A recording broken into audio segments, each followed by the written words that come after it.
Welcome to BizJet TV, David. It's great to have you here with us from nice snowy Utah. Any snow there today? No, it's in the mountains for sure, but I'm looking out my window to, a 12,000 foot peak and certainly plenty of snow up there, but not in the valleys. It's just 42 Fahrenheit, I don't know, 20 centigrade or something like that. Okay, so David, Larry King said something interesting about you. He called you the human internet. So tell us, how come you got that nickname, the human internet? Well, years ago, I got into networking very early on. I was one of the first persons that joined LinkedIn. I have 31,000 followers on LinkedIn, 5,000 Facebook friends, et cetera. So it's kind of a big, and then I was CEO and a member of the Utah Technology Hall of Fame. So I was a natural target for people as they would reach out. And over time, I began to vet them a lot more carefully and so forth. But I am connected both in the digital world, but also in the physical world. So people often say, geez, if you want to meet somebody, ask David Bradford. Okay, so David, tell us a bit about your path to entrepreneurship. You studied law, you practiced law for a while, and then you got involved in a number of ventures, and you worked with some very interesting people, including Steve Wozniak and that. So, kind of tell us that story, and tell us how the private jet has been a key, pivotal sort of instrument in building your businesses. So in 1985, I had been involved in the law related to technology for about 8 years at that point. And in 1985, I came across a company called Novell, Novell. At the time, it was one of the world's four largest software companies. We created and invented the network operating system called NetWare. And it took the world by storm. And at one point, we had 65% market share. Our stock had grown to $8 billion and so forth. I was an executive vice president of the company, reporting to the CEO and part of the executive team. Over time there, I was there 15 years. My last boss was Dr. Eric Schmidt, who had been CTO at Sun Microsystems and then became CEO of Novell. And he went on afterwards to become CEO of Google. So Eric and his predecessor, Ray Norda, had authorized a large corporate jet because we had a large facility in the Silicon Valley, and we also had a large facility in Utah, probably a couple of thousand people here in Utah, maybe 1,000 in California. But the executive staff was, I would say, mostly in California. And so I was kind of a leader in the Utah community. And so we would go over to the Silicon Valley once, twice a week for various meetings with, whoever it might be, Cisco back in the day, Apple, et cetera. And later on, it was companies like Google and et cetera. But, for 15 years, we had a corporate jet that we would fly a couple of times a week. Well, it actually flew every day. And so you make a reservation, and there's probably between 30 and 40 people every flight. And it flew out of the Provo airport before it was really a thing. Yep. Now the Provo Municipal Airport actually has commercial traffic, a lot of commercial traffic. But back in the day, we just had one large private jet that the company owned and operated. Mm-hmm. So did it just fly between Provo and Silicon Valley, or did it go other places as well? No, on occasion it would go to Southern California or New York, just depending on the nature of the meetings. And for example, it would take, I can remember we flew back to New York on a couple of occasions with a group of 6 or 8 of us executives for big New York Wall Street meetings, et cetera.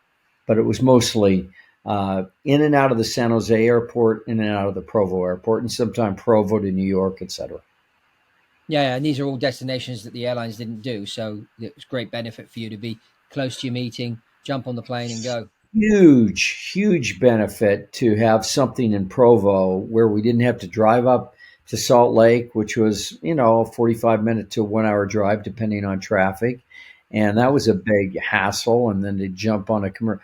Whereas I just go to the Provo airport at 7 a.m. in the morning and boom, I was in the Silicon Valley, an hour and 15 minutes later and in my meetings. How do you think this improved executive performance by using the private jet in this manner? Well, clearly in two ways. One, it got us to the destination where physical meetings were being held. But more Mhm. importantly, uh, there was so much done on the jet between me, my executive team, my executive colleagues, vice president of finance, vice president of sales and marketing, VP of HR, et cetera. And I can remember just numerous times just jumping on the plane, sitting across from one of my colleagues, and an hour and 15-minute conversation. We get a lot done. Yeah, well, it's interesting you say that because that just backs up the research that's been done on people traveling on a private jet, which says that people are 30% more productive on a private jet than actually in the office. Yeah, I can see how that would be, because when you're in the office, you're kind of stuck in that space and you don't get out and wander around, etc. Whereas on a jet, you're kind of forced to be close and close quarters, and it's just a natural thing to do. Hey, what are you doing about that marketing campaign? What do and they'd ask me from a legal perspective, what are we doing in terms of anti-piracy and how can we help? And, where are the pockets of issues around the globe, etc. Hmm. At one point, we had 10,000 employees at Hmm. Novell, Yeah, and so it was a big company. Um, and But yeah, it was a lot of executive travel on the corporate jet. good, good. So, what business ventures are you involved in now, David? Tell us a bit about what you're up to. Oh, what I'm up to now? Oh my Yeah. gosh. Well, just a quick history. Since I left Novell, that's been Hmm. in the year 2000. I thought I was going to retire when I was 50. Never happened. And turns out, here's a lesson for people. Yeah. 90% of my wealth I made after I was 55. And so it can happen to anybody. You just have to stay after things. You have to persist, etc. And Novell was great to me. The home I'm living in now was basically built on Novell stock options and so forth. And it's a Hmm. beautiful location on the Provo River. But it was after I left Novell when I became CEO of a company called Fusion IO, then another Hmm. company called HireView, etc. And they were big winners. And in the last 5 years, just to bring you up to speed, I've morphed all of that experience. And my wife is a PhD in instructional technology. In Hmm. fact, she did this book on the viability of learning in a 3D virtual classroom. Oh, And interesting. when she did that, she discovered that learning in a 3D classroom on your smartphone or your desktop could actually be even more efficacious than learning in a physical classroom. And Okay. so, long story short, we created an app where you could learn in a 3D virtual world, 75 virtual worlds, as a matter of fact. It's called Fluent Worlds. So Yeah. we kind of prove the concept of learning in immersive 3D environments. Fluent Is Worlds this using continues to VR be the or highest. is this What's that? is that using VR or without using VR, virtual reality? Without VR. using any VR. We're not a headset company. There are roughly 35 million headsets in the world, but there are 4 billion smartphones. And so we're just an app on the App Store. You can download it and walk into virtual Cabo San Lucas or walk into the pyramids, etc., while learning Spanish, English, etc. So that was Fluent Worlds. We've had Okay. about 1 million paying subscribers to Fluent Worlds. We then took that concept of learning in immersive 3D environments And utilizing artificial intelligence, we morphed to something called Quick Learn. So Mhm. Quick Learn is our new platform. And the website is not launched yet. My wife's on a call with the engineers in another room. Mhm. We think it'll be launched in the next 10 days, just after Christmas. Okay. And there you'll be able to go in and select a course, and your courses can be from Leonardo da Vinci. It can be from Abraham Lincoln, President Lincoln of the United States. It could be Gandhi. We've Yeah. created these realistic characters of these greatest minds in the history of the world where you can actually go and have a live interaction with them. So Mhm. imagine being able to say to Gandhi, well, what caused you to move from South Africa to India when you were 25 years? What motivated that? What motivated you to be a peacemaker? What motivated you to lead the charge for independence in the nation of India, etc.? And he'll give you live replies. I was on the earlier today. I had an interaction with Abraham Lincoln where we talked about the war at Gettysburg, the Battle of Gettysburg, Oh, etc. interesting. So Yeah. Uh-huh. it's just an amazing platform driven by artificial intelligence with a series of characters that we've built in our 3D virtual worlds. Wow. So are you going to be using the VR technology? Because Apple are coming out with their VR technology in January. So, and I should imagine over the next couple of years, everyone's going to start using these VR goggles or glasses or whatever they call them. I think I can see that coming. Well, you can see it coming, but it hasn't come yet. That's the odd thing. And despite Yeah. the fact that billions and billions and billions of dollars have been put into the headset market by Facebook and Oculus and Microsoft, et cetera, it still hasn't really taken off because there's a limiting factor. What's the limiting factor? It's the cost. It's maybe $100, $200 for a headset. Then you have to tie them to something and so forth. Whereas this, everybody carries this around. Everyone carries a Yeah. smartphone around. And Yeah. so will what we call 360 VR eventually take off? Absolutely. Yeah. Uh, uh, and when it does, fantastic, because we've created all the 3D digital assets that can be easily ported to the headset. Yeah. And so we've done prototypes and so forth and so on. But that market is not yet completely ripe. Yeah, and I believe Apple's one's priced at $3,500.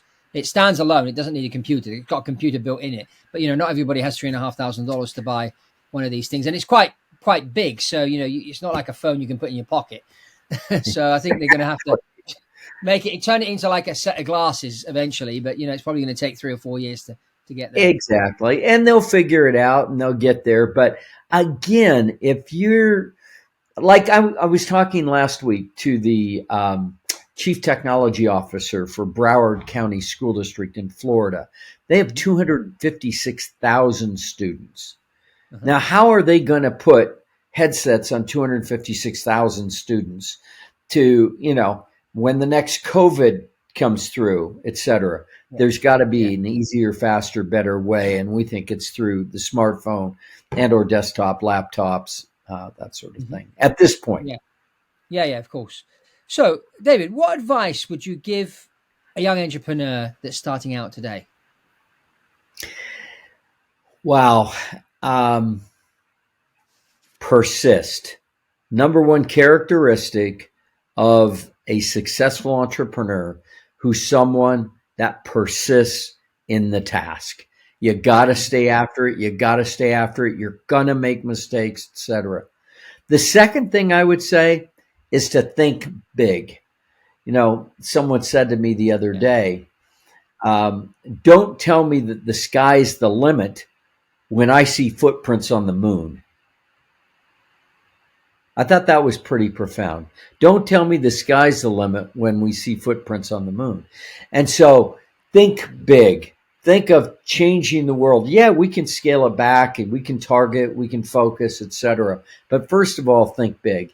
And I like that. So that's some advice for the young entrepreneur. So what important trends do you see developing for the future And what role do you think is the private jet going to play in helping entrepreneurs to scale their businesses and expand? Wow, that is a great question. I would say the trend is going to be not, it's going to be away from commercial real estate. It's going to be away from generally in person meetings. But when there is a key in person meeting, those jets are going to be absolutely essential to get people to those key meetings in and out and have those communications while they're traveling together. Um, it will be very interesting. That, like any other industry, is going to morph based on artificial intelligence, AI. AI is driving everything. I've seen a number of, I've been in the mainframe industry, and then it transitioned to the, PC industry, and then the PCs you know, and then the internet came along, et cetera. And then it was going to be the metaverse, et cetera. Well, this thing called AI, it's here to stay. I was telling to a granddaughter the other day, hey, it's here to stay. Like it, leave it, or love it, but it's here to stay. So it's changing the way all of us. And so I'd be curious to talk to the president of a private jet company, ask them how AI is going to impact them.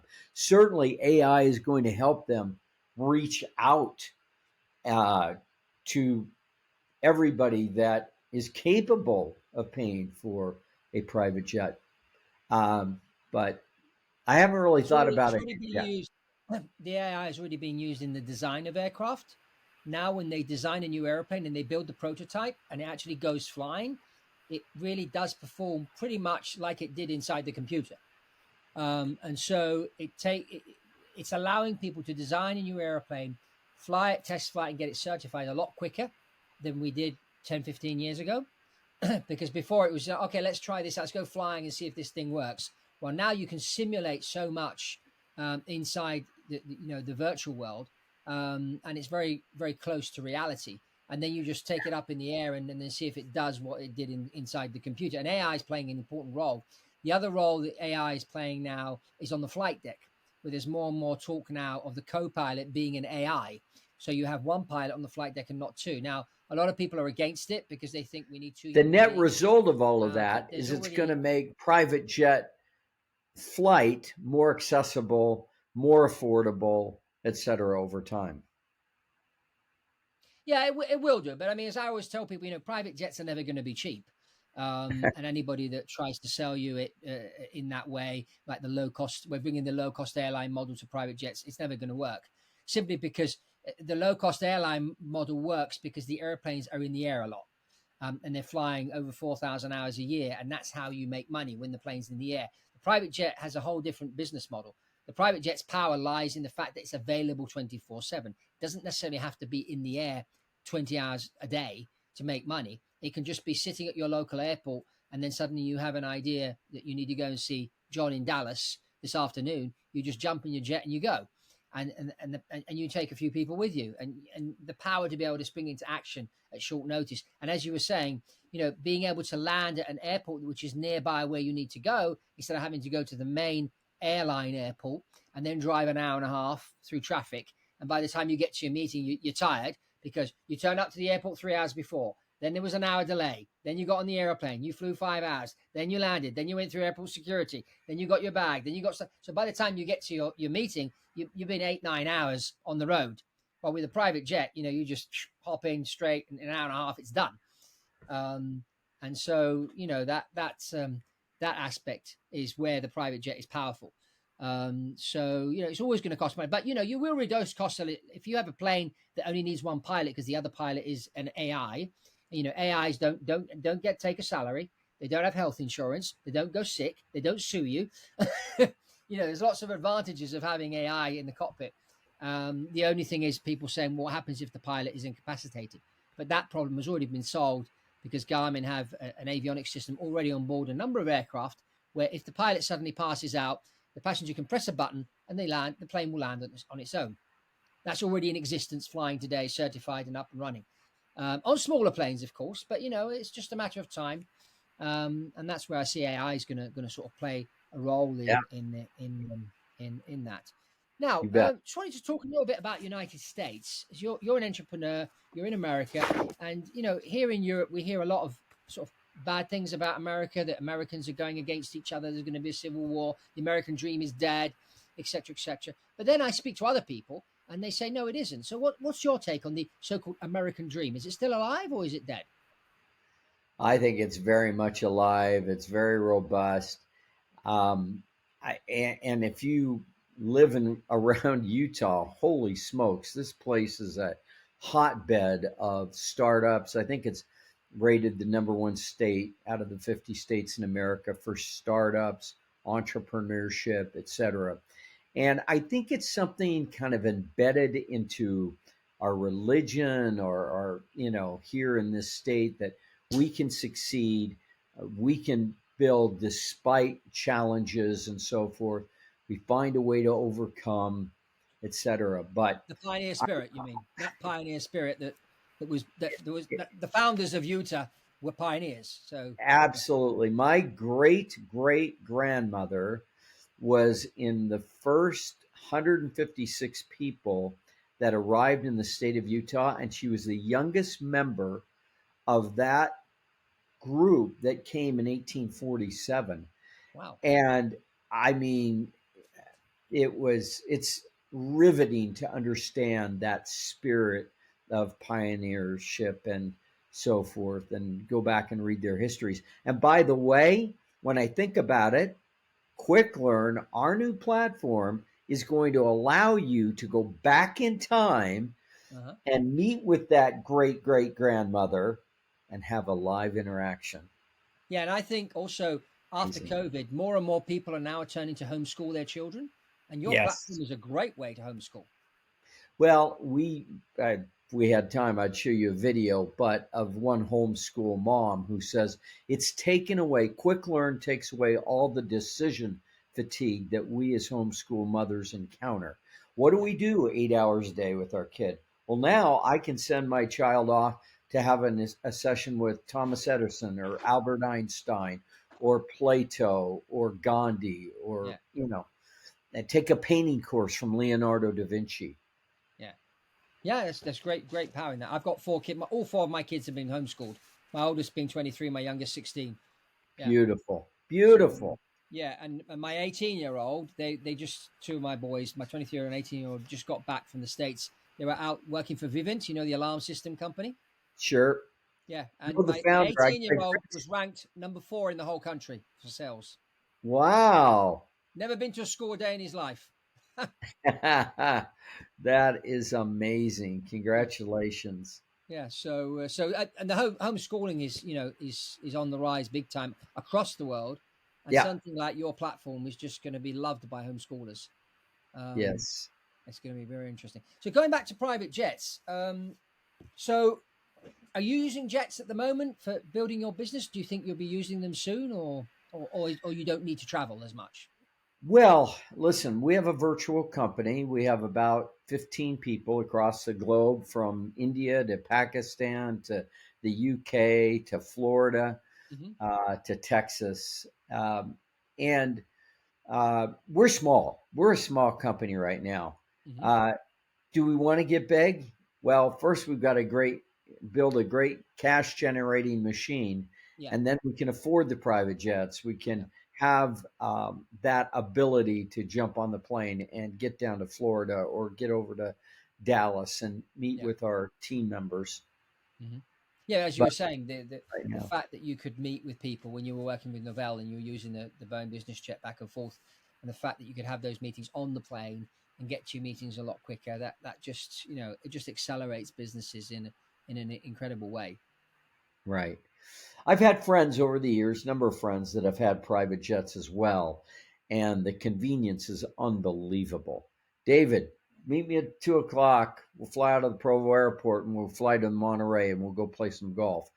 Normally, if you're going to fly to Monterey, California, you've got to go through San Jose. You got to drive to Salt Lake, go to San Jose, take a 2-hour drive down to the Monterey Peninsula, you know.